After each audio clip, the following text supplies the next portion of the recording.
எந்த கான்ட்ராக்ட் கொடுக்குறாங்களோ அவங்களுக்கு கான்ட்ராக்ட் கொடுத்துட்டு இவங்க அத்தனை பேருமே அந்த கான்ட்ராக்ட்ல வேலைக்கு போட்டு இந்த கான்ட்ராக்ட் இல்லை பணியாளராக வேலை பார்த்துக்கிட்டு இருக்கேன். எங்களுக்கு வந்து சம்பளம் ரொம்ப குறைவான சம்பளம் தான் பார்த்துக்கிட்டு இருக்கேன். அதாவது கான்ட்ராக்ட் கம்பெனி மூலமாக தான் வேலை பார்க்குறேன். 10 வருஷத்துக்கு மேலேயே வேலை பார்த்துக்கிட்டு இருக்கேன் எல்லாரும். இதில் வந்து எங்களுக்கு வந்து கோயில் மூலமாக சம்பளம் போட்டாலும் சந்தோஷம் தான் எங்களுக்கு.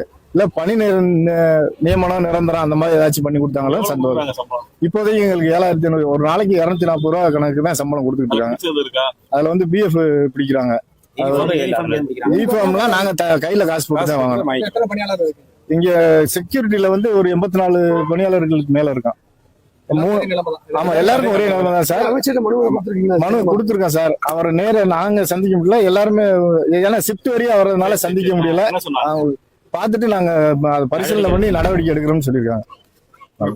என் பேர் விஜயபாஸ்கர். மக்களே பாருங்க, மதிப்புக்குரிய அறநிலைத்துறை அமைச்சர் ரமேஷ் சார் அவர்கள் மதுரை அழகர் கோயிலில் ஆய்வு நடத்தியிருக்காரு. துப்புரவு பணியாளர், செக்யூரிட்டி இவங்கெல்லாம் ஒப்பந்தத்தில் வேலை பார்த்துருக்காங்க. வேலை சம்பளம் கம்மின்னு கம்ப்ளைண்ட் பண்ணியிருக்காங்க. உடனே என்ன உத்தரவிட்டிருக்காரு? சம்பளம் கம்மின்னா இந்த ஒப்பந்தத்துலேருந்து அடுத்த ஒப்பந்தம் அடுத்த கான்ட்ராக்ட் கொடுக்க வேண்டியதானே அப்படின்னு ஆர்டர் போட்டிருக்காரு. எல்லாத்துக்கும் அடுத்த கான்ட்ராக்டுக்கு மாற்ற சொல்லியிருக்காரு. செக்யூரிட்டி எல்லாம் ஒன்றா சேர்ந்துருக்காங்க பாருங்கள். அதனால் எந்த கம்பெனியும் செக்யூரிட்டிக்கு சம்பளம் கம்மியாக கொடுத்தா தளபதி ஜோசப் விஜய் அவர்களுடைய ஆட்சியில் எல்லாத்துக்கும் நல்லது நடக்கும் மக்களே.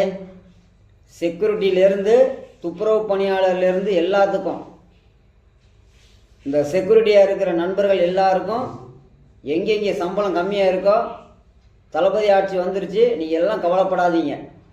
பார்த்தீங்களா அதிரடி தளபதி எப்படி பண்ணுறாரு பார்த்தீங்களா? பார்த்துக்கங்க மக்களே, பாருங்கள். அதனால் ஒப்பந்த தொழிலாளர்களுக்கு சம்பளத்தை ஒவ்வொரு கம்பெனியும் பார்த்து ஏற்றி கொடுங்க. அவங்க அதை வச்சு தான் வயிற்றுக்கு பொழப்பு நடத்துகிறாங்க. செக்யூரிட்டிகள்லாம் பாருங்கள், பாவப்பட்டவர்கள். செக்யூரிட்டிக்கு தான் எந்த ஒரு கம்பெனிலேயும் ஒரு பெனிஃபிட்டே இல்லை. மக்களே பார்த்து நடந்துக்கங்க. பாருங்கள் தளபதி ஆட்சியில் எப்படிலாம் நடக்குதுன்னு பாருங்கள். இதாங்க தளபதி ஆட்சி.